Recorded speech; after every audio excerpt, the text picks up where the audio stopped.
Anda sedang mendengarkan kisah dari kanal Cerita Kehidupan Nyata. Mari kita nikmati karya terbaru dari penulis melalui suara narator. Kisah masa nifas Laras membawa pesan. Siapapun Anda, dari generasi manapun, Anda perlu belajar menghargai perasaan dan curahan hati orang lain. Alih-alih terburu-buru menghakimi, mendengarkan dan memahami adalah kunci untuk menjaga keharmonisan hubungan dalam keluarga. Mari kita dengarkan kisahnya. Laras belum bangun. Udah jam 8 kok masih tidur terus. Nggak mau bangun buat sarapan. Buburnya udah ibu masakin di panci itu. Begitu melihat putra sulungnya keluar dari kamar, suara ibu Rini langsung terdengar. Bima menutup mulut sambil menguap panjang lalu menjawab, istriku masih tidur bu, biarin aja dulu, nanti kalau udah bangun pasti dimakan. Nanti itu kapan? Sekarang aja udah jam 8 masih tidur, kalau jam 9 atau jam 10 baru sarapan, terus makan siangnya gimana? Sana bangunin istrimu, habis makan terserah deh mau tidur lagi kayak gimana. Bima mengerutkan kening, biarin aja dulu bu, bubur kan gampang bikin lapar, nanti habis mompa, IC juga pasti habis. Semalam dedek Naya rewel banget menjelang pagi Laras baru bisa merem sebentar. Mumpung Naya masih tidur, biarin Laras istirahat bu.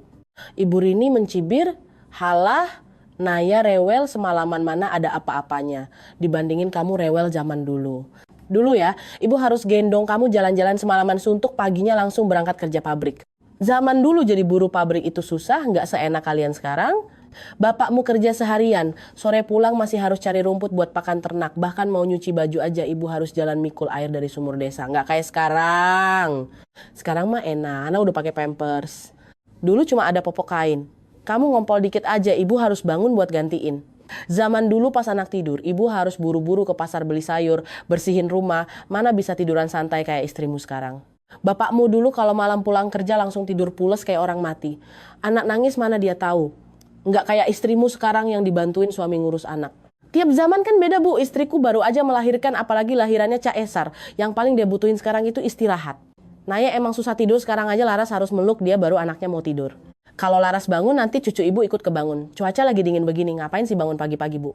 Ibu nggak mau tahu, ibu udah bangun dari jam 5 pagi, udah masakin sarapan tapi dia nggak mau bangun buat makan. Apa ibu mertua harus nyuapin sampai ke mulutnya?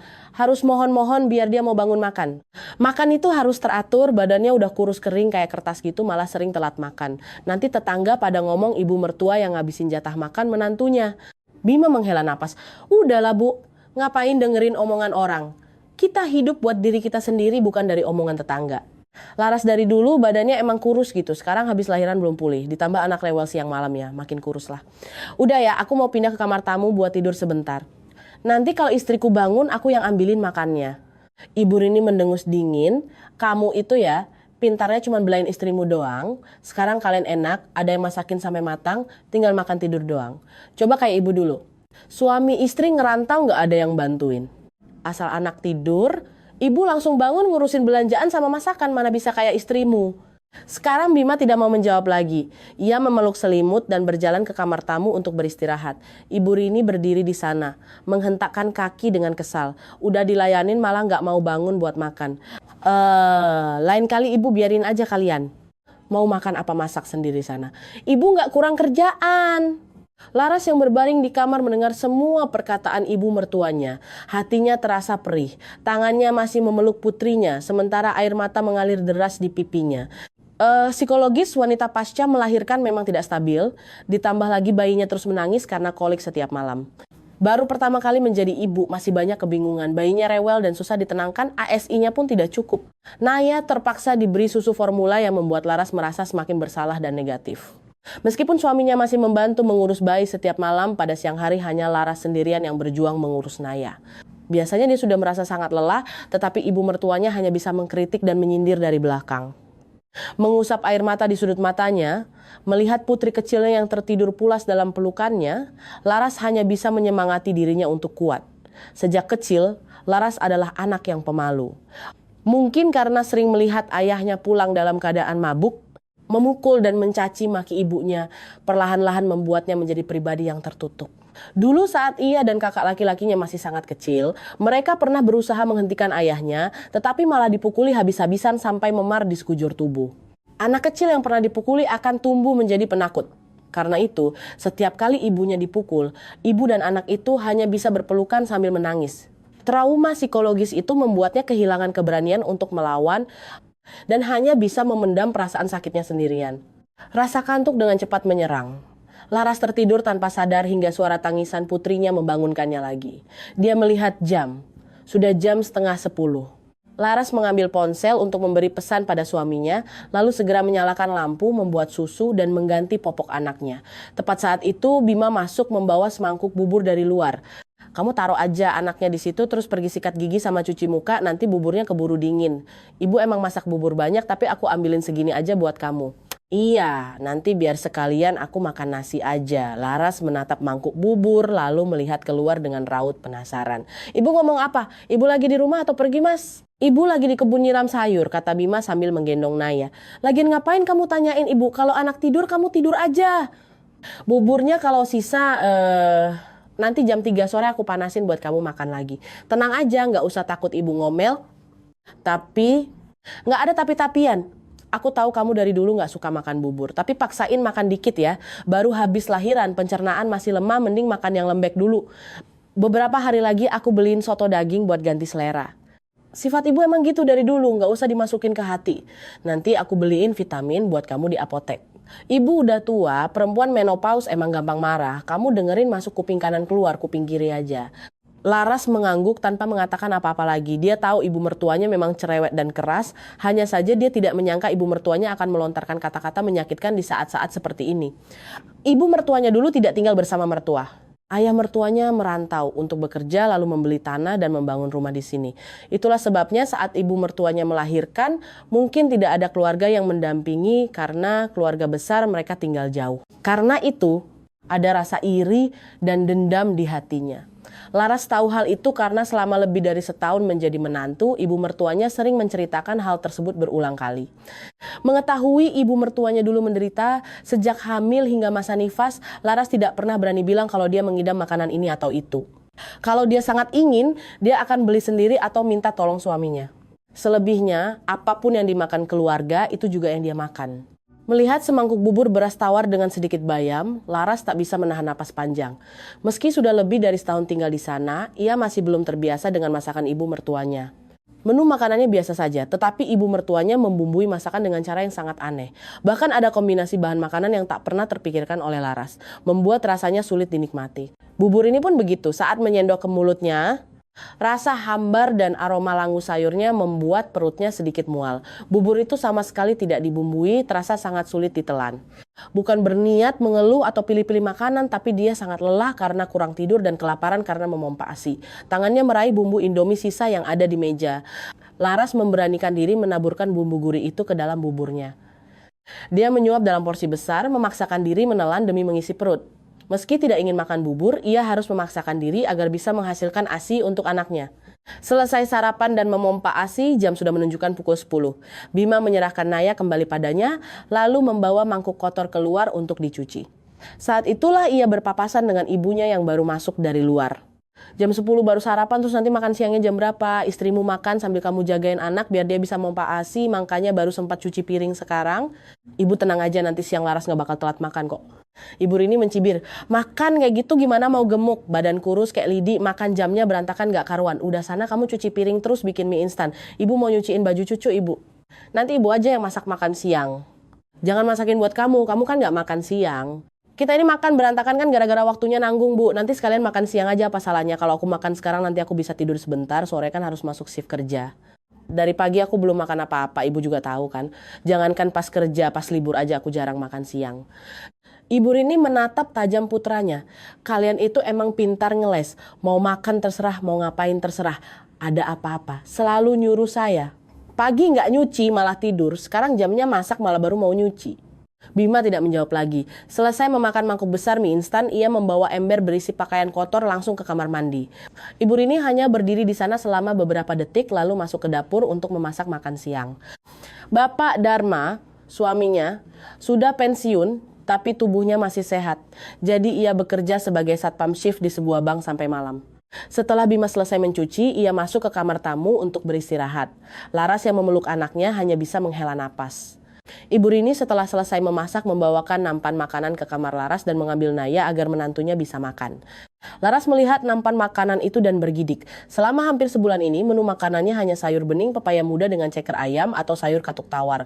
Karena asinya tidak banyak, makanannya selalu diulang-ulang. Sekarang melihat sayur pepaya muda dengan ceker ayam saja, Laras sudah merasa mual. Laras menghela napas sambil memegang sendok.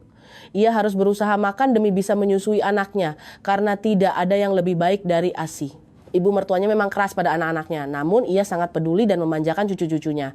Sambil membenarkan bedong Naya, Ibu Rini menimang cucunya dan bertanya pada Laras. Asinya udah nambah belum? Laras menggeleng pelan, suaranya sedih. Belum Bu, cuma nambah dikit dari kemarin. Makanya makan yang banyak, kalau makan banyak baru ASI-nya deras, kalau ASI banyak kalian juga yang enak. Malam kalau dia rewel tinggal disusuin, gak perlu capek-capek bangun bikin susu formula. Dulu ibu pas ngelahirin Bima gak punya makanan enak aja, asinya lancar. Dulu gak kayak sekarang, kalau gak ada asi ya bayi dikasih air tajin, boro-boro bisa beli susu formula. Laras menunduk dan hanya mengiyakan pelan. Dia tahu asinya sedikit. Karena itu dia selalu mencoba segala cara untuk memompa asi. Tapi tetap tidak berhasil. Karena Naya tidak mau menyusu langsung dari payudara. Dia sudah mencoba memaksanya, tapi bayi itu menolak keras. Jadi Laras hanya bisa memompa dan memberikannya lewat botol. Melihat menantunya selesai makan, Ibu Rini mengerutkan kening, melihat sayur pepaya muda yang masih tersisa separuh. Kok makannya dikit banget? Makan segitu gimana mau ada ASI-nya? Badan udah kurus kering, makan kayak gitu gimana bisa punya tenaga buat ngurus anak? Laras kan baru aja sarapan jam 10 tadi Bu. Lagian makan kuah ceker terus tiap hari rasanya udah enak banget Bu. Mendengar jawaban menantunya, Ibu Rini mendengus dingin. Halah, baru makan beberapa hari aja udah enek. Zaman dulu ibu ngelahirin gak ada makanan bergizi. Cuma bisa makan sayur seadanya dikasih garam. Ayam kalau bertelur, telurnya dijual buat beli beras. Nggak selera makan juga harus dipaksain telan, baru habis lahiran pencernaan masih lemah, makanya harus jaga pantangan biar kedepannya sehat. Ayam ungkep kunyit itu paling aman, paksain makan dulu. Nanti kalau udah lewat masa nifas baru pelan-pelan makan yang lain. Iya Bu, Laras tak bisa membalas, hanya bisa mengiyakan. Beberapa tahun terakhir ekonomi memang sulit. Setelah masa pandemi, keadaan makin memburuk. Beberapa tahun ini gaji Bima tidak pernah naik, bahkan jam kerjanya sering dipotong.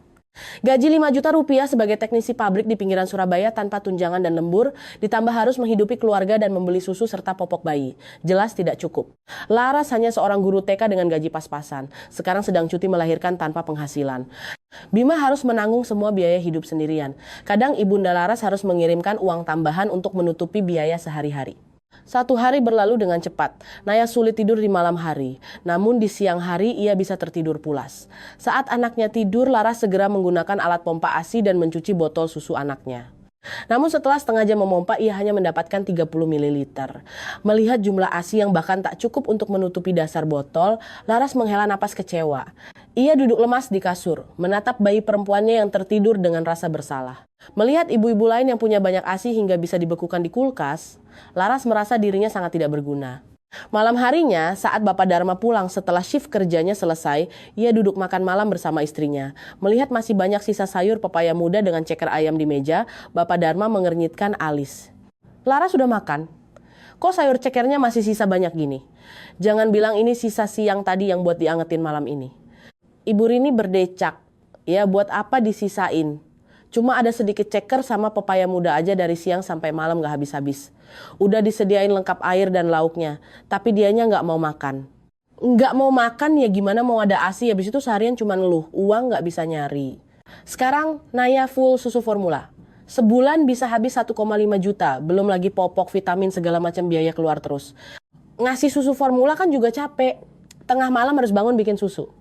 Udah gitu susu formula kan gak sebaik ASI. Bapak Dharma menghela napas, semua orang juga tahu. Tapi sekarang kalau emang ASInya nggak keluar, mau gimana lagi? Untung sekarang susu formula gampang dicari, nggak kayak zaman dulu kalau ibu nggak bisa menyusui. Pagi tidur sampai siang, kadang sarapan telat, kadang nggak makan sama sekali. Badan kayak sapu lidi, dada rata, dari mana datangnya ASI. Zaman dulu ibu nggak makan enak aja, ASInya sampai tumpah-tumpah. Anak-anak zaman sekarang keenakan, mentang-mentang ada susu formula, makanya jadi begitu. Laras yang berbaring di dalam kamar mendengar semua ucapan itu. Tanpa sadar air matanya menetes. Sejak ia melahirkan, ibu mertuanya tak pernah sekalipun tidur menemaninya, bahkan saat ia baru pulang dari rumah sakit. Ibu kandung Laras tinggal jauh, hanya bisa menemani beberapa hari sebelum harus pulang bekerja.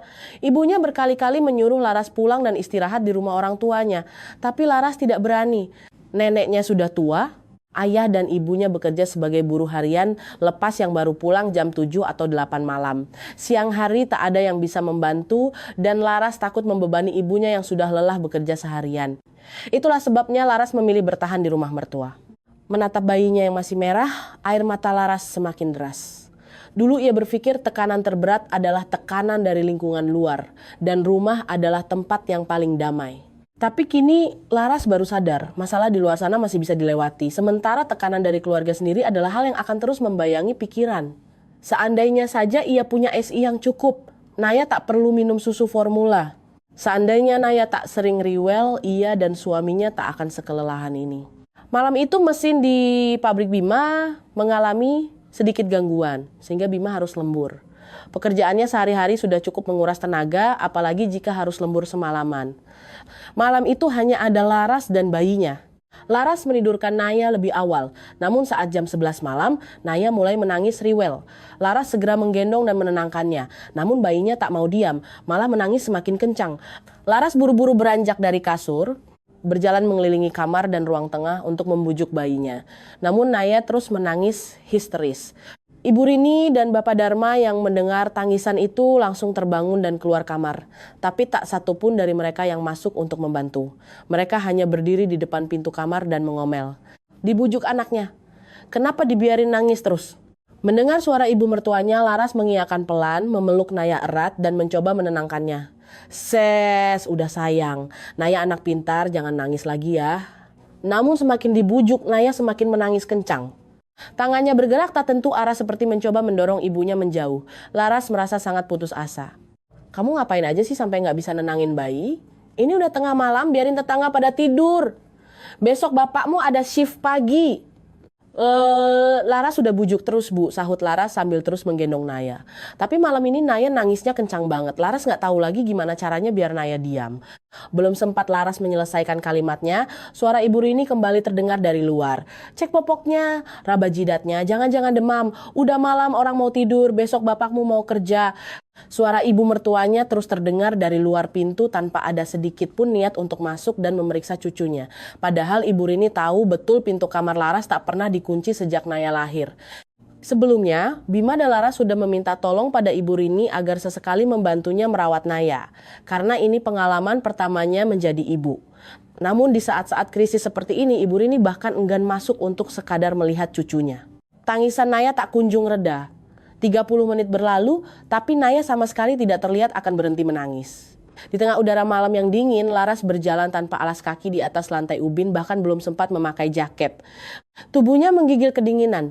Ia panik. Di dalam kamar anak menangis, di luar kamar mertua mengomel, tubuhnya kedinginan. Laras akhirnya ikut menangis dalam keputusasaannya. Rasanya ia mau gila. Ia menatap bayinya dan membentak pelan. Diam, jangan nangis. Belum sempat ia menarik napas lega, di luar Ibu Rini langsung meledak amarahnya. Astagfirullah, menantu kurang ajar, dia suruh saya diam. Bapak dengar sendiri kan? Iya bapak dengar. Bener-bener kurang ajar, gak bisa dibiarin. Ngomong sama ibu mertua gak ada sopan santunnya. Dasar anak gak dididik. Udah numpang hidup, dilayanin makan minum sampai ke depan mulut, ditegur dikit malah nyuruh saya diam. Anaknya nangis kejar ibunya malah gak mau bujuk, dibiarin nangis semalaman. Orang rumah mau tidur gak bisa, suara Ibu Rini melengking menembus pintu kamar. Laras memeluk bayinya sambil terisak sedih.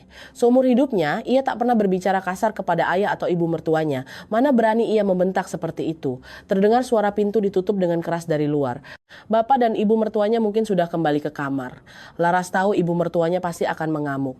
Ia ingin menjelaskan, namun saat ini Naya masih menangis dan mertuanya sudah masuk kamar. Ia memutuskan untuk menjelaskannya besok pagi.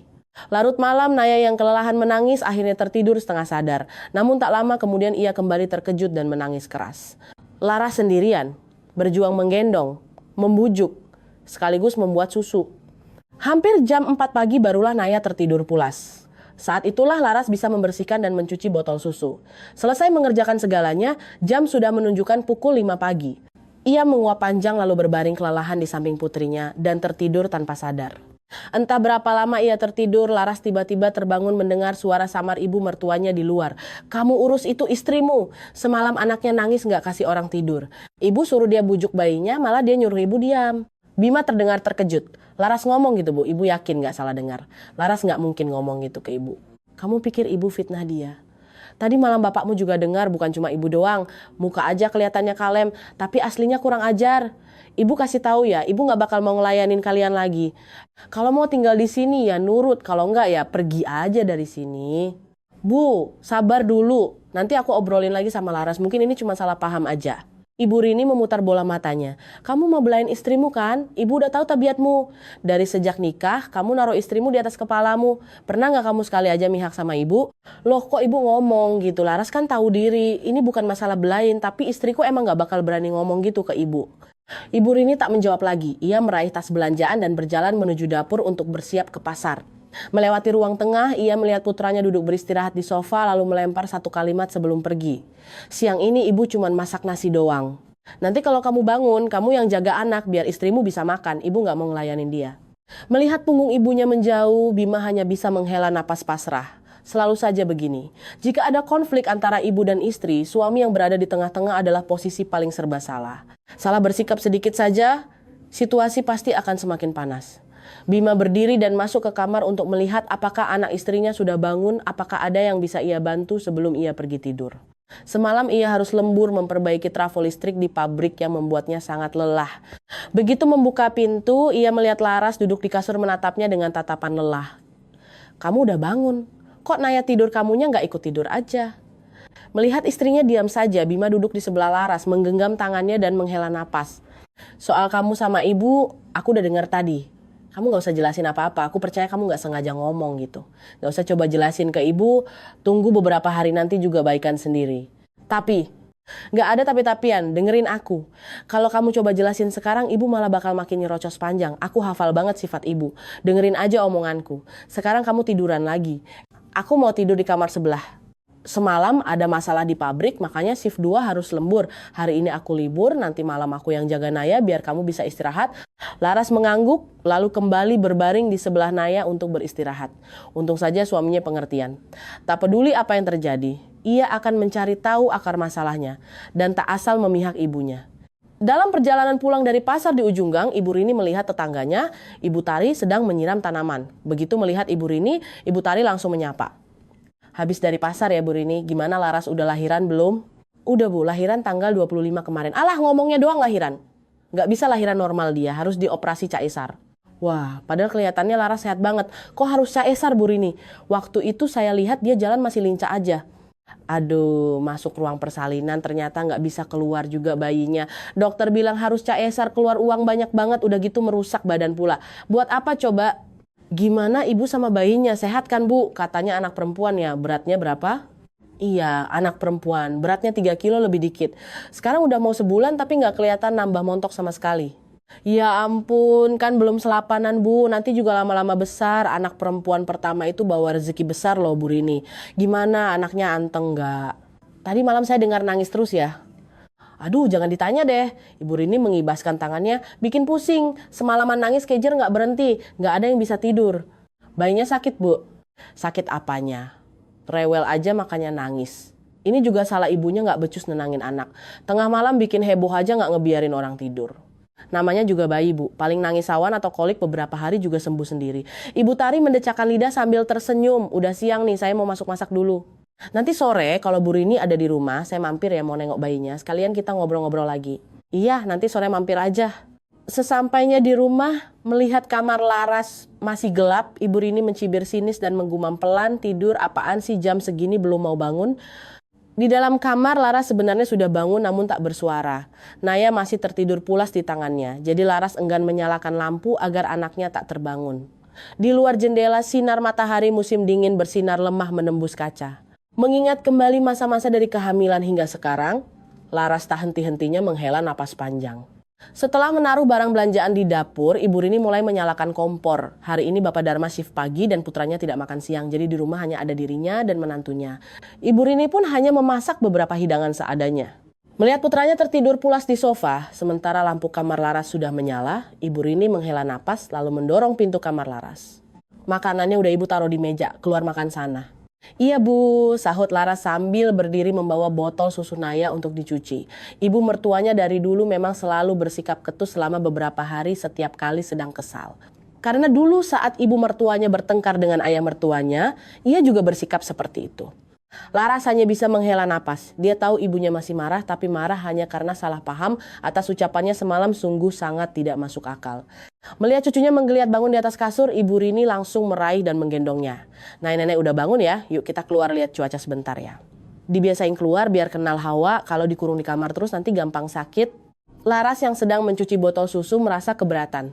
Saat ini cuaca sedang musim pancaroba, kadang panas terik, kadang angin dingin berhembus kuat. Udara seperti ini sangat rentan untuk bayi yang baru lahir, apalagi Naya lahir caesar yang sistem pernapasan dan imunitasnya belum begitu kuat. Pipi Naya bahkan sudah merah-merah karena udara dingin. Laras takut kalau nanti dibawa ke depan rumah, Naya akan kedinginan. Dengan ragu, Laras akhirnya bersuara. "Bu, Naya masih kecil, sekarang lagi musim pancaroba, mending di dalam rumah aja, Bu." Ibu Rini yang sedang duduk menonton TV langsung menoleh sinis. "Halah, kamu kira ibu ini orang bodoh apa? Ibu bawa dia keluar juga paling cuma 2-3 menit biar kena udara. Siapa yang mau jemur dia lama-lama sampai masuk angin? Kamu tuh kadang hal yang penting gak diperhatiin, hal sepele malah dibesar-besarin. Susu asimu sedikit, ibu gak pernah lihat kamu makan banyak. Nah, masalah itu tuh kenapa gak kamu besar-besarin sekalian?" Laras terdiam, tak mampu membalas. Ia melangkah ke dapur untuk makan. Melihat lauk di meja hanya ada sayur sawi, telur rebus, dan ikan sarden kalengan. Tangannya memegang sendok tanpa tahu harus mengambil apa. Ia tak berani makan sayur sawi karena mitosnya akan membuat beser, dan sarden kalengan juga dihindari karena takut amis dan sakit perut pada bayinya. Laras hanya mengambil setengah butir telur rebus yang dihancurkan dengan nasi putih dan sedikit kecap asin. Ia harus makan banyak agar asinya lancar. Ibu mertuanya hanya merebus 2 butir telur. Kalau Laras makan 1, rasanya tak cukup mengenyangkan. Kalau ia makan 2, nanti akan dibilang menghabiskan jatah mertua. Laras memaksakan diri makan 2 mangkuk nasi dengan kecap asin. Semalaman nyaris tak tidur dan terus memompa ASI, kini perutnya keroncongan. 2 porsi nasi terdengar banyak, namun bagi Laras saat ini tak ada rasanya. Meletakkan piring kotor ke wastafel, Laras melirik meja makan sekali lagi lalu berjalan keluar. Tepat saat itu ponsel di sakunya berdering. Laras mengangkat telepon lalu berjalan keluar rumah. Ibu Rini mengintip, melihat kurir paket berdiri di depan rumah. Ia langsung paham. 5 menit kemudian Laras kembali sambil membawa sebuah paket kecil dan kotak kardus besar. Begitu melihatnya, alis Ibu Rini langsung bertaut kesal. "Beli apaan paket gede-gede gitu? Sekarang udah punya anak, harusnya tahu cara berhemat. Besarin anak tuh gak gampang. Bima kerja sendirian, udah cukup capek. Kamu di rumah jagain anak, jangan boros buang-buang uang." Laras menunduk dan menjawab pelan, "Laras cuma beli susu formula sama baju. Naya aja kok Bu, gak beli apa-apa lagi." "Susu formula kan bisa beli di minimarket depan gang. Ngapain beli di online segala, buang waktu terus, belum tentu aman. Banyak orang ketipu belanja online. Gak ngerti ibu jalan pikiranmu. Baju juga mending beli di pasar, di online mana bisa dipegang bahannya. Nanti kalau bahannya jelek atau gak muat mau ditukar gimana?" Laras udah baca ulasannya kok Bu. Belanja di online emang nunggu beberapa hari, tapi harganya jauh lebih murah, beda 100 ribuan Bu. Ibu tahu sendiri kan kalau beli di toko luar harganya lebih mahal karena harus bayar sewa tempat sama gaji karyawan. Ya anggap aja emang gitu, tapi anak bayi itu cepat besarnya. Di lemari juga bajunya masih numpuk, belum tentu dipakai semua kok malah beli baru lagi. Kamu tuh ya harusnya banyak makan biar asinya ada. Sebulan bisa habis 7 kotak susu formula. Uang yang keluar nggak sedikit loh. Anak muda zaman sekarang emang gitu, ngerasa punya uang dikit maunya beli ini itu, susu, popok, vitamin, imunisasi, bayar mahal di dokter, nggak ada yang mikirin hemat sama sekali. Laras menatap ibu mertuanya, dadanya terasa sesak. Semua ucapan ibu mertuanya sangat melukai hatinya. Sejak cuti melahirkan, Ibu Rini selalu mengawasi, melihat apa yang dia beli, apa yang dia keluarkan, lalu menuduhnya boros. Dulu, Laras juga sering belanja di aplikasi e-commerce, tapi ibu mertuanya tidak secerewet sekarang. Ibu Rini selalu membandingkan Laras dengan dirinya di masa lalu. Laras tahu masa lalu ibu mertuanya cukup sulit, tapi tiap zaman berbeda. Kehidupan manusia kini sudah jauh lebih baik. Benar, dibandingkan dengan masa lalu Ibu Rini, kehidupan Laras sekarang jauh lebih enak. Namun jika membandingkannya dengan zaman nenek kakek dulu, penderitaan ibu mertuanya belumlah seberapa. Laras membawa kotak susu itu masuk ke dalam rumah, lalu mengambil Naya kembali ke kamarnya dan menutup pintu rapat.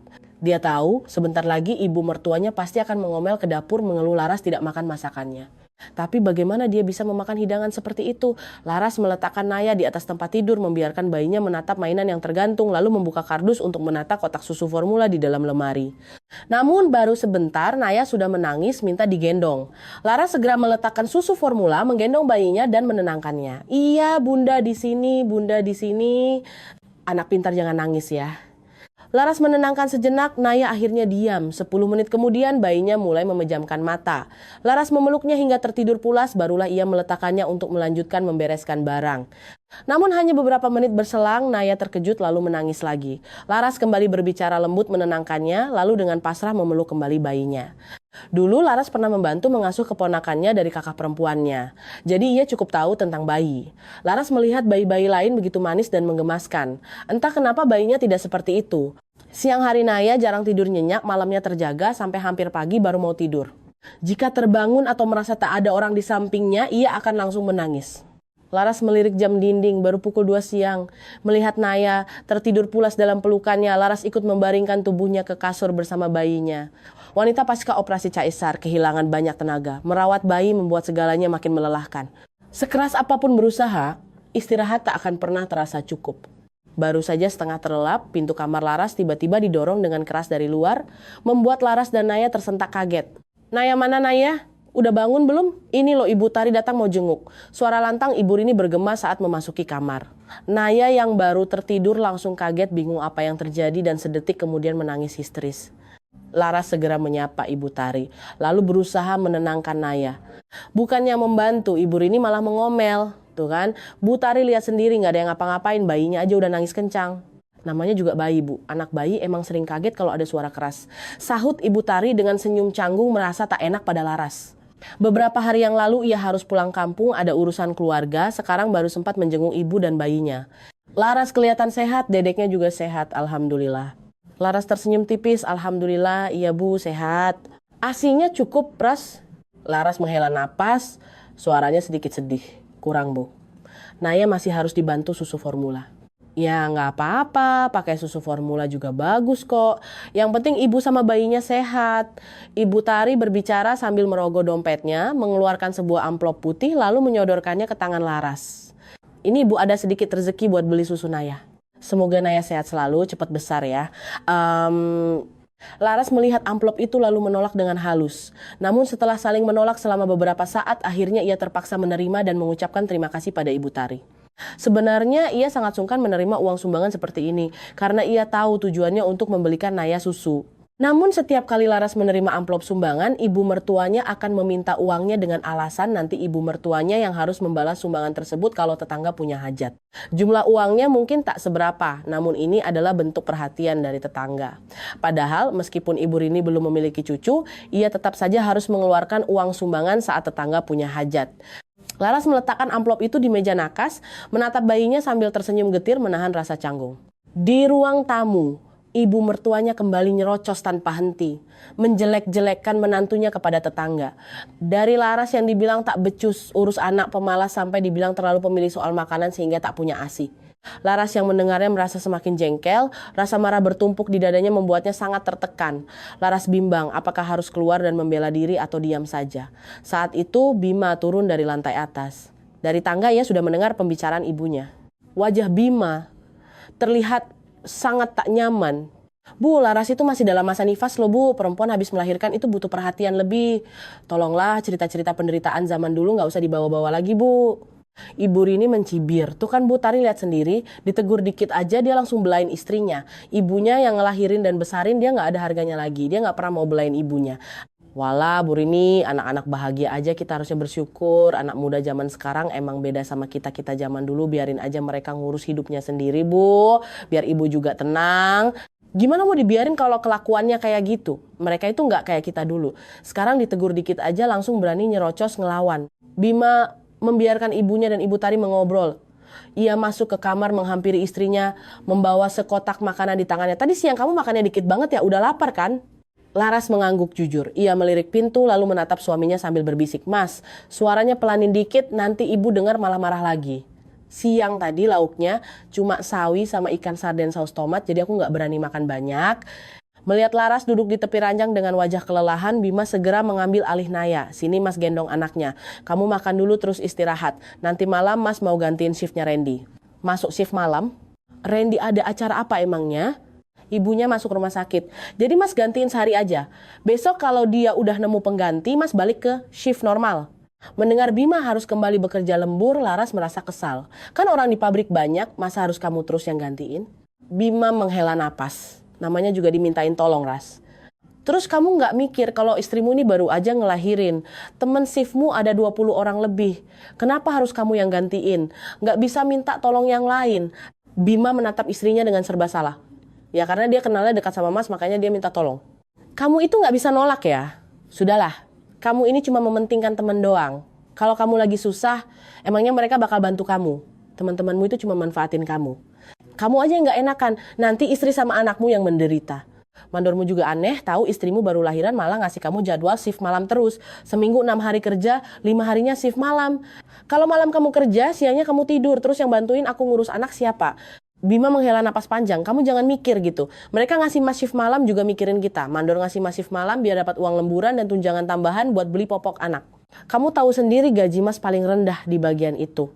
Kalau nggak ada tambahan mau makan apa kita? Tunjangan dikit tapi kamunya capek, aku juga capek. Tolonglah mas, jangan ambil shift malam lagi. Naya riwel banget, aku bener-bener udah capek. Mas, Bima menatap istrinya dengan serba salah. Iya mas ngerti. Tapi kan jadwal shift bukan mas yang nentuin. Mas cuman bawahan, udah protes tapi nggak bisa juga. Laras terdiam, memeluk lututnya menghadap tembok, tampak marah. Anakmu rewelnya minta ampun, semalam sama hari ini aku belum tidur sama sekali. Kirain malam ini bisa tidur rada lama, ternyata malah kamu pergi lagi. Bima memeluk istrinya, nada suaranya penuh rasa bersalah. Mas minta maaf. Lain kali mas janji nggak akan tukeran shift sembarangan lagi. Sekarang mas yang pegang Naya, kamu tidur dulu Gi. Melihat suaminya menyodorkan tangan untuk memeluk Naya, Laras memalingkan wajah ke arah lain. Udah kesorean. Kalau kamu gendong sekarang, aku bisa tidur berapa lama? Udah mau jamnya masak makan malam. Bima mengernyit. Emangnya kenapa kalau waktunya masak kan ada ibu? Maksudku? Belum sempat Laras menyelesaikan kalimatnya, Bima sudah mendesaknya, udah kamu tidur aja, biar urusan dapur ibu yang urus, ibu kan di rumah seharian juga nggak ngapa-ngapain. Kamu masih masa nifas, istirahat aja, nggak usah khawatir. Tapi kalau kamu yang masak, nanti ibu marah nggak? Marah gimana, ibu masak juga nggak berat kok kerjaannya, udah kamu tenang aja tidur, nanti urusan luar mas yang urus. Laras bimbang beberapa detik lalu mengangguk. Ibu mertuanya dari dulu memang begitu. Ia hanya melihat penderitaannya sendiri tapi tak pernah peduli pada rasa lelah orang lain. Laras menyerahkan Naya pada Bima lalu menguap panjang menarik selimut untuk segera terlelap. Namun meski sudah berbaring, ia hanya bisa memejamkan mata setengah tersadar. Rasanya ia terlalu lelah hingga matanya sulit benar-benar tertidur. Bima memeluk Naya di tepi ranjang, memberinya susu lalu membuainya hingga tertidur. Ibu Rini mengintip ke dalam kamar, melihat putranya menggendong anak sambil bersandar di ranjang. Ia bersuara. Daging sapinya ada di kulkas. Nanti dikeluarin buat bikin sup pakai kentang. Terus nanti jam 5 sore tolong masakin nasi. Ibu mau kemana? Bima kan lagi jagain Naya. Gimana mau masak? Loh istrimu mana? Laras lagi tidur bu. Semalaman sampai hari ini Naya rewel banget, Laras belum tidur sama sekali. Ibu Rini mendengus dingin. Punya anak bayi ya harus nerima risikonya capek. Kalau anak tidur ya ikutan tidur, ngapain nyuruh suami nungguin biar dia bisa tidur. Laras kecapekan loh bu. Ibu Rini mendelik tajam. Anak muda zaman sekarang enak bener, gak kayak ibu dulu. Anak tidur, ibu langsung lari ke pasar buat masak. Bapakmu pulang kerja masih nyuci segepok baju sama ngasih makan ayam peliharaan di belakang rumah. Mana ada waktu buat tidur siang dijagain suami. Kalau kamu gak mau, biar istri kesayanganmu aja yang masak. Ibu gak sudi. Setelah mengatakan hal itu, Ibu Rini membalikkan badan dan pergi. Bima menatap punggung ibunya lalu menghela napas pasrah. Ibunya sudah puluhan tahun, bersikap tak masuk akal seperti ini. Bima sungguh tak mengerti bagaimana bapaknya bisa bertahan dengan ibunya lebih dari 30 tahun tanpa bertengkar hebat. Laras berbaring di dalam selimut mendengar semua percakapan itu. Ia sudah menduga hal ini akan terjadi, makanya tadi ia menyuruh suaminya yang masak. Urusan kemarin saja belum selesai, ditambah suaminya hari ini menentang ibunya, hubungan Laras dengan ibu mertuanya pasti akan semakin buruk. Laras sama sekali tak bisa memejamkan mata. Pinggangnya bekas disuntik bius epidural saat operasi masih terasa sangat ngilu. Jika tidak berbaring, rasanya pinggangnya mau patah. Meskipun Laras masih ingin berbaring, ia tak ingin memperburuk situasi, jadi ia bangun 1 jam kemudian. Bima sedang memberi Naya susu, melihat istrinya bangun, ia tersenyum. Kenapa? Mau ke toilet? Laras menggeleng. Enggak, aku udah cukup tidurnya, mau bangun. Bima mengernyit. Baru sebentar masa udah cukup? Ngurus bayi itu capek banget. Nanti malam mas nggak di rumah. Mumpung mas masih libur sore ini, kamu tidur lagi, Gih. Nggak apa-apa. Nggak ada tapi-tapian, tiduran lagi sana. Kalau ibu ngomong biarin aja. Sifat ibu kan emang gitu. Ngomongnya emang pedas, besok juga baikan lagi. Laras mengangguk lalu berbaring sebentar lagi. Ia tetap tak bisa tidur karena hatinya gelisah. Ibu mertuanya sangat keras kepala dan suka mengulang-ulang satu masalah. Jika Ibu Rini melakukan kesalahan, tak ada yang berani menegurnya. Tapi jika orang lain yang salah, ia akan mengungkitnya berhari-hari. Laras memejamkan mata hingga akhirnya Bapak Dharma pulang. Setelah shift sore selesai, barulah ia terbangun. Dan benar dugaan Laras, saat makan malam ketika Bima masuk ke kamar untuk menjaga Naya agar Laras bisa makan, Bapak Dharma ingin makan lebih awal karena lelah bekerja. Namun saat melihat meja makan hanya ada 2 porsi untuk Bapak dan Ibu Rini, Bapak Dharma bertanya, "Bima jagain bayi biar istrinya makan." "Iya," sahut Ibu Rini, lalu mulai mengeluh. "Istrinya tidur seharian, sore malah suami yang jagain anak biar istrimu bisa tidur. Nggak ngebantu kerjaan rumah sama sekali. Nyuci baju anaknya aja nggak mau. Dikasih makan enak-enak nggak ada balas budinya. Malah kurang ajar. Udahlah biarin aja mereka. Nanti kalau masih ngelunjak, usir aja suruh ngontrak sendiri. Udah makan di sini harusnya. Mereka yang ngelayanin kita malah saya yang disuruh masakin. Tadi siang saya udah masakin yang bener. Sorenya mereka malah pesen GoFood diam-diam dari luar. Lagi menyusui kok makan sembarangan. Masakan rumah kan lebih sehat." Bapak Dharma menghela napas. "Udahlah, makan dulu. Nanti bapak yang omongin sama dia. Dia kan masih masa nifas, biarin aja dulu. Nanti pelan-pelan diajarin. Lagian sekarang dia udah sah jadi anak di keluarga kita." Ibu Rini tak menanggapi lagi namun hatinya masih kesal. Malam itu setelah makan, Bapak Dharma bermain dengan cucunya. Setelah selesai menimang Naya, Bapak Dharma bicara pelan pada Laras. "Kalian udah dewasa, bapak sama ibu udah tua jadi gampang kebangun kalau malam. Kalau cucu nangis malam-malam ya dibujuk. Bukan cuma bapak sama ibu yang keganggu, tetangga juga dengar. Kemarin ibu bilang kamu nyuruh dia diam. Sikap kayak gitu kurang sopan, Ras." Laras menggeleng sedih. Suaranya tercekat. "Bukan gitu, Pak. Laras mana berani bentak ibu." Bapak Dharma membaringkan Naya di ranjang lalu menghela napas. "Ya udah, bapak cuma ngingetin. Benar atau enggaknya bapak nggak mau bahas panjang lebar." Laras tak tahu harus membalas apa. Semakin dipikirkan hatinya makin hancur. Suaminya yang telah selesai makan malam membantunya membereskan kamar, lalu pamit tidur sebentar sebelum berangkat lembur malam. Baru pukul 8 malam, Naya sudah tertidur lelap. Laras bergegas memompa ASI lalu ikut tidur. Namun impian tak selalu indah. Baru saja punggungnya menyentuh kasur, Naya langsung terkejut dan menangis keras. Laras menghela napas dan terbangun untuk menggendong anaknya. Selesai minum susu, Naya setengah terlelap, tapi setiap kali baru memejamkan mata sebentar, ia membuka matanya lagi melihat Laras. Laras mencoba segala cara, bahkan berbaring sambil memeluk Naya berbantalkan lengannya. Namun Naya hanya bisa diam kurang dari 1 menit, lalu gelisah dan menangis lagi, memaksa Laras kembali bangun untuk menggendong sambil berjalan-jalan keliling kamar. Naya tidak mau ditidurkan. Entah kenapa bayinya harus digendong berkeliling sampai benar-benar pulas barulah bisa ditaruh di kasur. Kalau masih setengah sadar lalu ditaruh di kasur, Naya pasti menangis. Sesensitif itu bayinya terhadap tempat tidur. Berjalan mengelilingi kamar selama 2 jam penuh, Naya baru benar-benar tertidur. Laras membaringkan tubuh kecil itu. Punggungnya yang merupakan efek jahitan caesar masih ngilu bukan main. Seharian ini ia tak punya waktu beristirahat, rasanya punggungnya mau patah.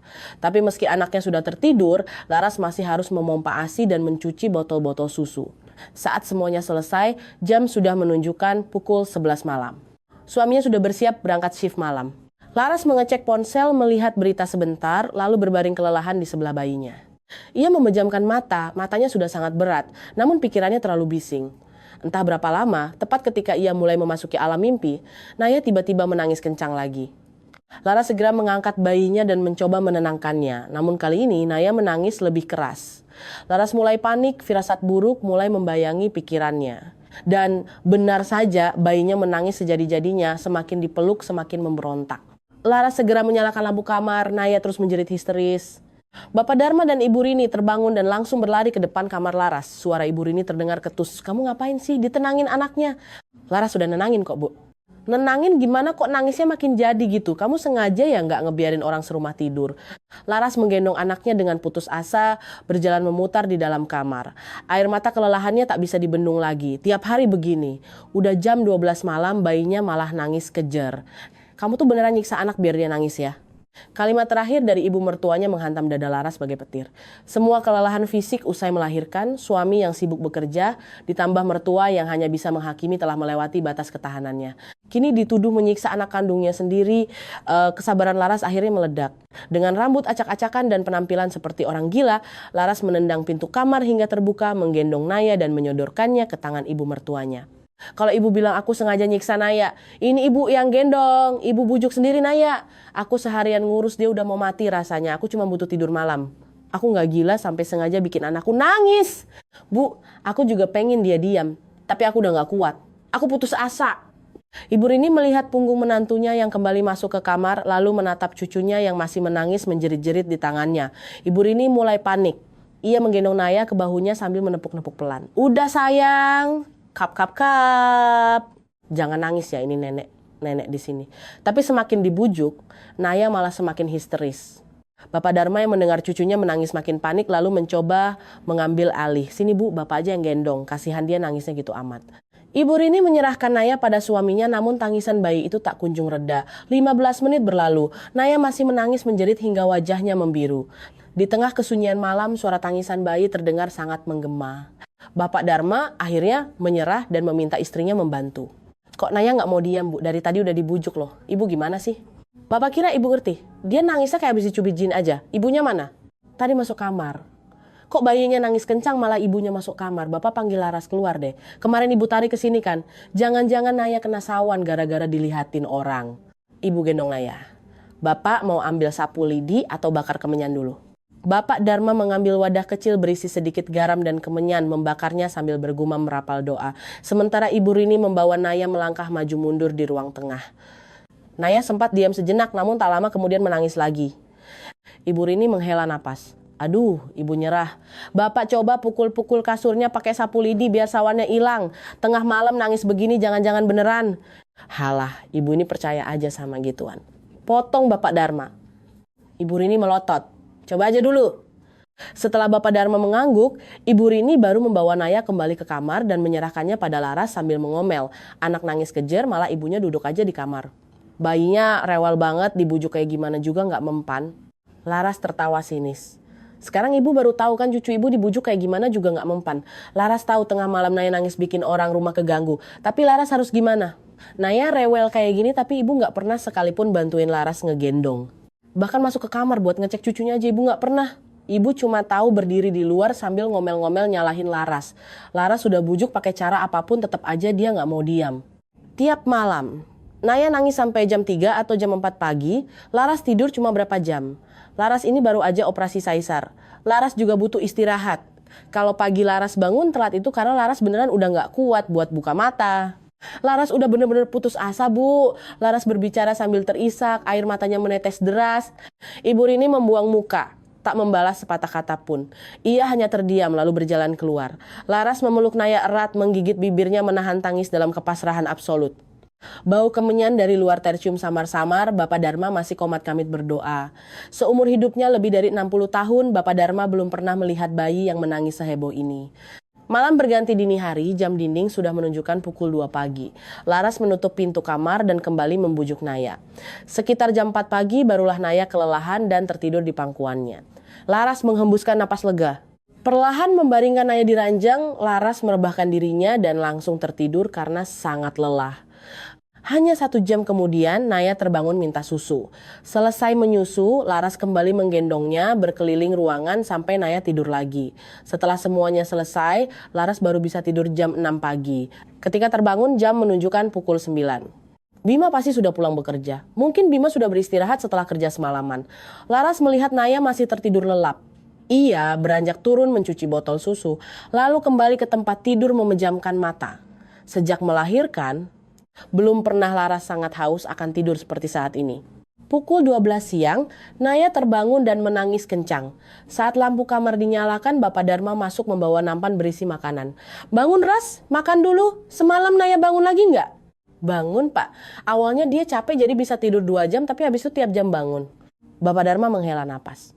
Kenapa ya bayi itu? Kolik nggak harus sampai sebegitunya kan? Zaman Bima dulu juga rewel, tapi pas telapanan, umur 35 hari, langsung berhenti rewel. Bapak juga nggak tahu. Harus gimana ngatasinnya? Bapak Dharma mengambil Naya dan membawanya keluar agar menantunya bisa makan. Berbeda dengan Ibu Rini, Bapak Dharma orang yang tenang. Walaupun sedikit tegas, tapi dia lebih pengertian. Hanya saja karena dia jarang di rumah dan hanya mendengar cerita sepihak dari istrinya, kadang ia membela istrinya tanpa pikir panjang. Karena istrinya yang selalu nyerocos duluan, menantunya jadi susah menjelaskan. Selesai makan, Laras menaruh mangkuk di wastafel dan kembali ke kamar sambil memompa ASI dan menjaga Naya. Naya baru saja bangun, wajahnya ceria. Laras segera membersihkan bayinya dan melakukan rutinitas harian. Sudah berhari-hari kurang tidur membuat leher Laras kaku dan kepalanya pusing.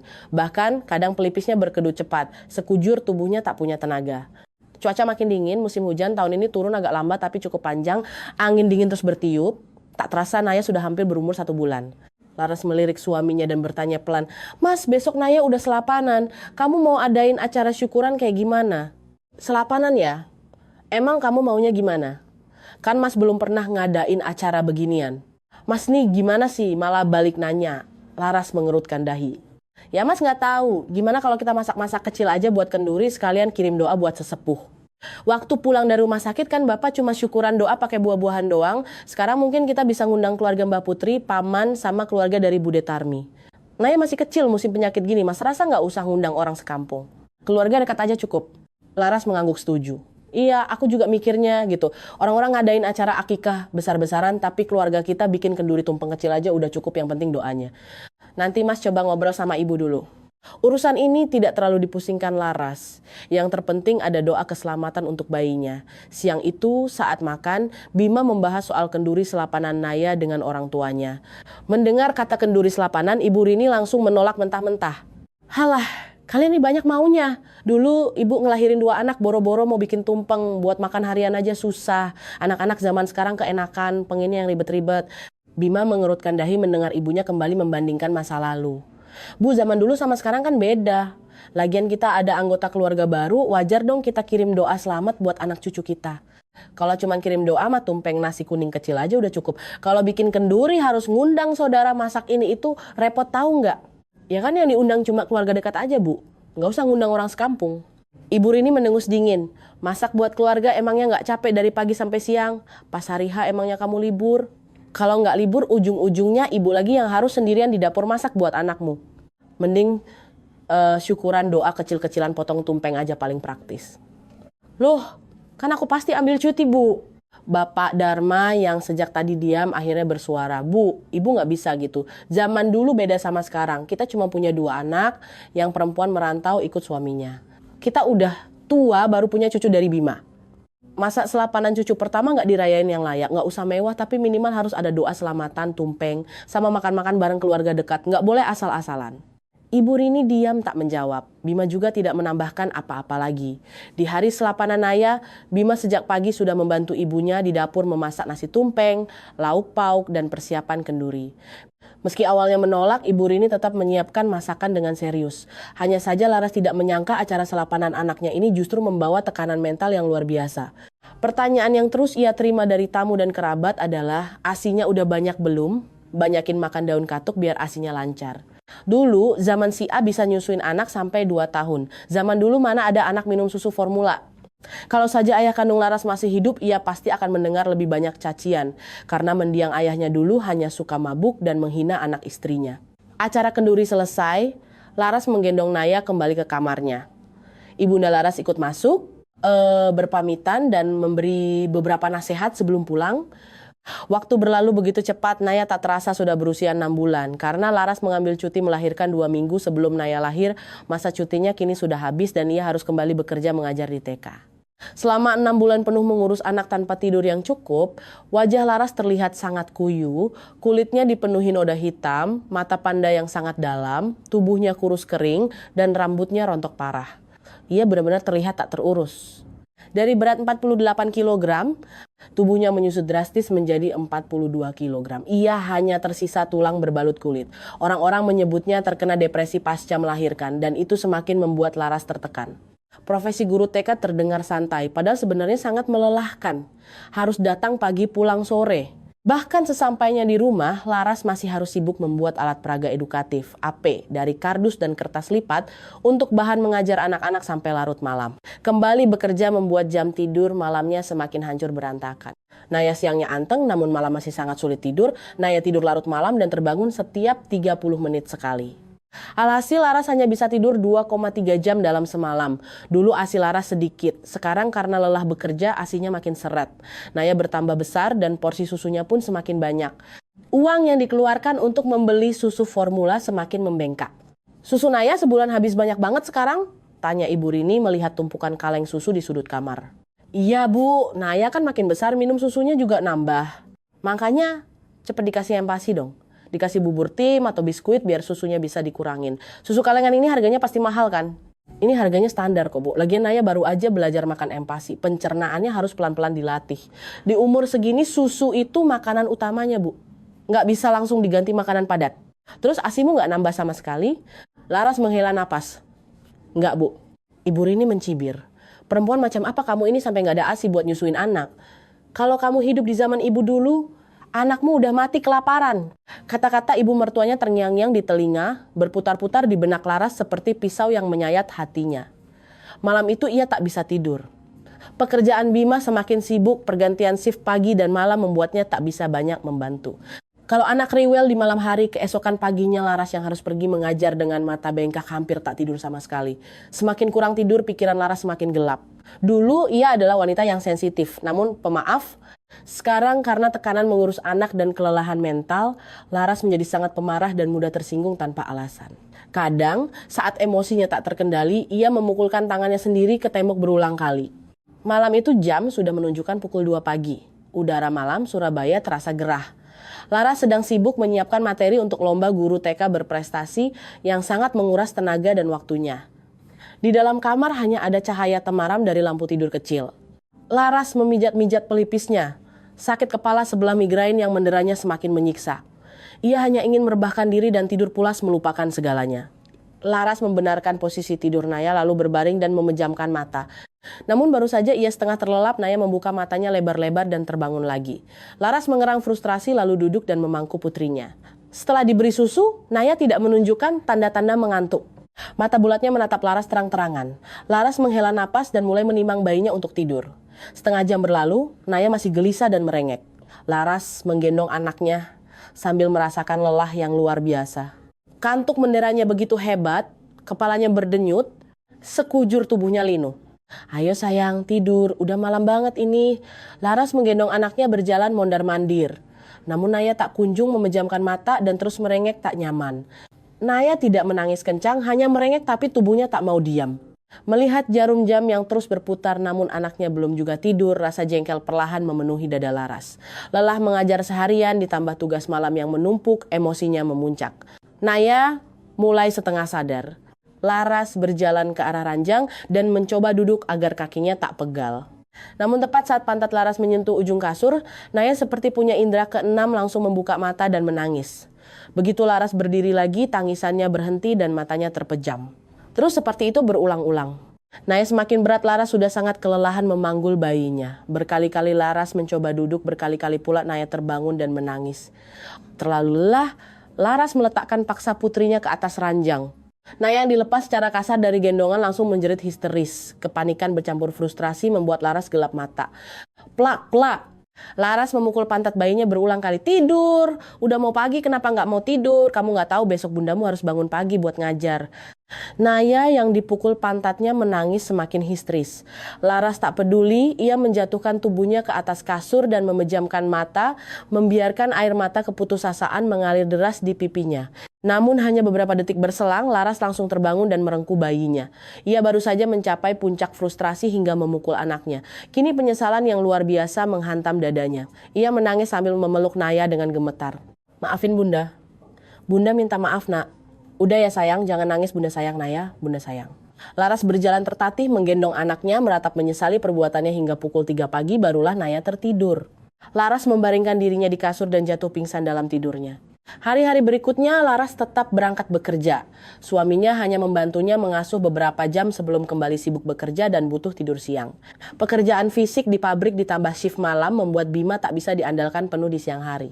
Belum lagi urusan menyuci, memasak, dan hal-hal lain di rumah. Sejak Laras kembali bekerja, Ibu Rini sebenarnya yang banyak mengambil alih merawat Naya di siang hari. Namun Laras tak pernah tenang meninggalkan anaknya. Naya sudah masuk usia empasi, tapi ibu mertuanya sangat suka masakan asin dan gurih. Ditambah lagi, Ibu Rini punya kebiasaan buruk menonton sinetron di TV. Setiap jadwal sinetron tiba, Naya ditaruh di high chair kursi makan bayi di depan TV ruang tamu, sementara Ibu Rini menonton dari dalam kamarnya. Anak kecil itu tak seharusnya dipaparkan TV terus-menerus. Namun karena ia dan suaminya bekerja, Laras tak tahu harus bagaimana. Ditegur tak enak kalau protes takut ibu mertuanya marah dan menolak mengasuh Naya saat ia bekerja. Malam itu Laras sibuk memotong kardus dan kertas warna untuk materi pelajaran anak TK minggu depan. Bima menatap istrinya yang sibuk sambil sesekali bermain sebentar dengan Naya. Bima menghela napas. Jadi guru TK capek juga ya. Padahal di rumah ngurus anak kecil aja pusing, tapi kamu harus ngurusin puluhan anak kecil di sekolah ditambah ngerjain prakarya segala.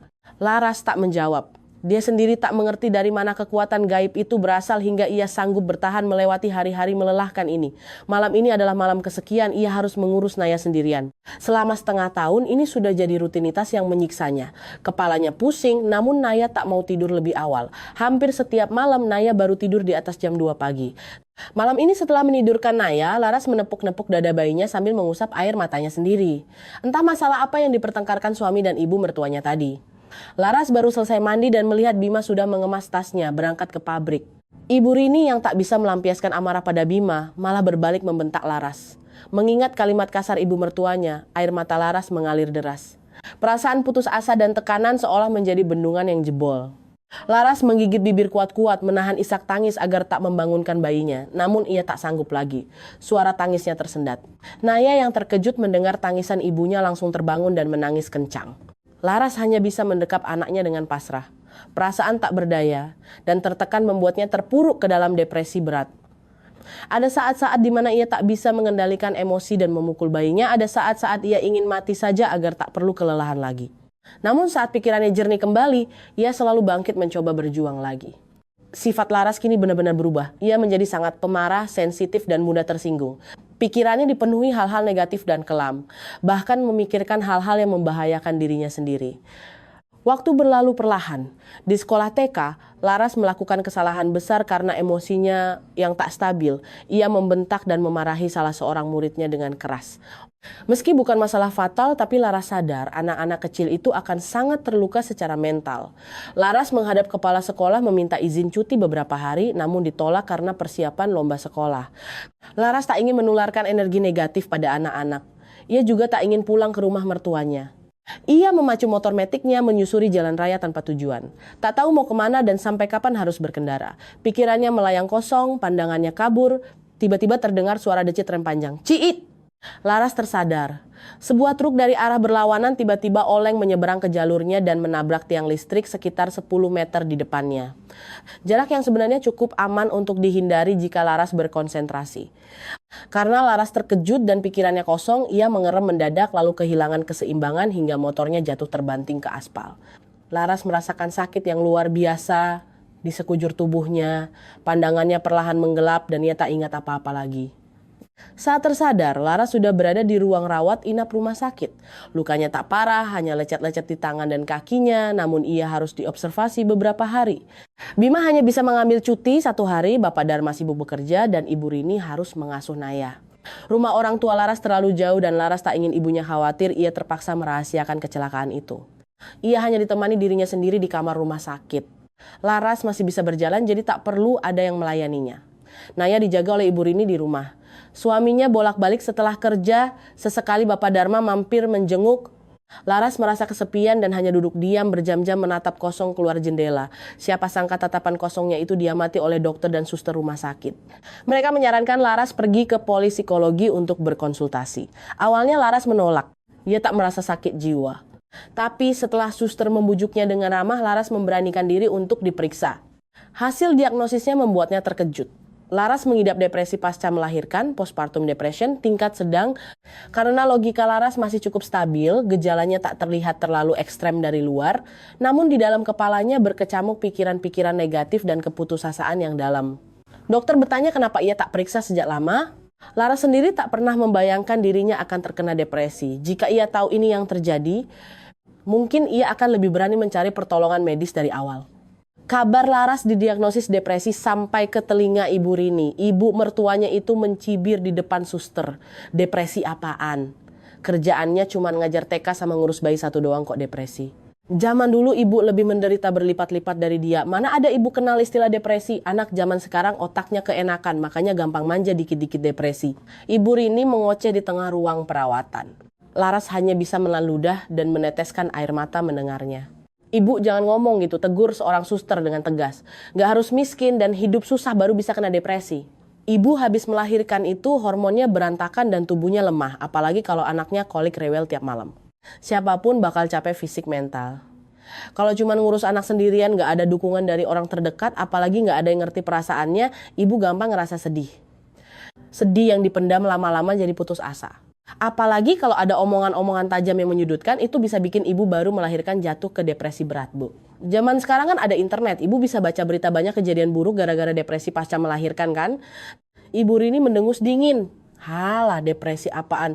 Paling dia pura-pura aja karena malas ngurus anak. Dulu ibu gak pernah dengar tetangga ada yang depresi tuh. Suster itu menghela napas. Bu, jujur ya sama ibu, zaman sekarang beda sama zaman dulu. Dulu mungkin ibu dan orang-orang seusia ibu susah, tapi kan susahnya sama-sama bareng orang lain, jadi wajar. Makin lama negara makin maju, kehidupan juga makin membaik. Zaman ibu susah dibanding sekarang, tapi zaman ibu masih lebih enak dibanding zaman penjajahan dulu kan. Kalaupun ibu dulu susah, masa ibu mau anak cucu ibu sekarang ngerasain kesusahan yang sama kayak ibu dulu? Bima tak membiarkan ibunya berbicara lagi. Ia segera menarik lengan ibunya keluar dari ruang perawatan. Setelah bayangan Ibu Rini menghilang dari pintu, suster itu menoleh ke Laras. Astaga, udah zaman semaju ini masih aja ada ibu mertua yang pemikirannya kolot begitu. Laras duduk diam tanpa suara. Ia tak berharap ibu mertuanya bisa memahaminya. Ia hanya berharap setidaknya Ibu Rini berhenti melontarkan kalimat pedas. Karena kalimat-kalimat ibu mertuanya lah yang selalu berputar di kepala Laras dan membuatnya depresi. Merasa dirinya lemah tak mampu melewati rintangan hidup ini. Laras setuju untuk dirawat inap guna pemulihan psikologis dan tak mau pulang ke rumah. Naya sesekali dibawa suaminya menengok ke rumah sakit. Ibunda kandung Laras akhirnya tahu dan sangat khawatir. Meski sibuk jadi buruh harian lepas, ibunya selalu menyempatkan diri 2 hari sekali menjenguk putrinya. Dengan rutin minum obat dan mengikuti sesi terapi yang disarankan dokter, ditambah istirahat penuh selama lebih dari 10 hari, luka fisik dan psikologis Laras perlahan stabil. Ia akhirnya diizinkan pulang ke rumah. Sebenarnya, ia belum siap menghadapi ibu mertuanya. Ia ingin pulang ke rumah ibunya sementara waktu, namun semua keluarga menyarankan ia kembali ke rumah suaminya demi menjaga keharmonisan. Laras ragu tapi tak punya pilihan. Ia akhirnya melangkah pulang. Namun, saat Laras melangkah masuk, ia terkejut melihat ibu mertuanya sudah berdiri di depan pintu membawa sebuket bunga. Melihat bunga di hadapannya, Laras nyaris tak percaya. Ini. Ibu Rini tersenyum hangat. Pegang bunganya, Ras, ibu pegal nih bawahnya. Bunga ini buat ngerayain kamu pulang dari rumah sakit. Ibu Rini meletakkan bunga itu ke tangan menantunya, suaranya melembut. Ibu minta maaf ya, Ras. Karena ibu kurang peka, kamu jadi sakit depresi. Ibu juga baru pertama kali jadi ibu mertua karena egois. Ibu sering banding-bandingin kamu sama ibu dulu. Maafin ibu ya nak, mulai sekarang ibu janji bakal berubah. Mendapat anggukan dari menantunya, Ibu Rini tampak sangat lega. Ia segera menarik tangan Laras masuk ke dalam rumah. Ayo masuk Ras, ganti baju terus makan. Hari ini ibu masakin ayam panggang, kepiting rebus, sama sup ayam jamur buat kamu. Dokter bilang kan kamu harus makan enak dan bergizi biar badanmu cepat sehat. Mulai malam ini biar ibu yang jaga Naya kalau malam. Laras menatap suaminya meminta persetujuan lewat pandangan mata.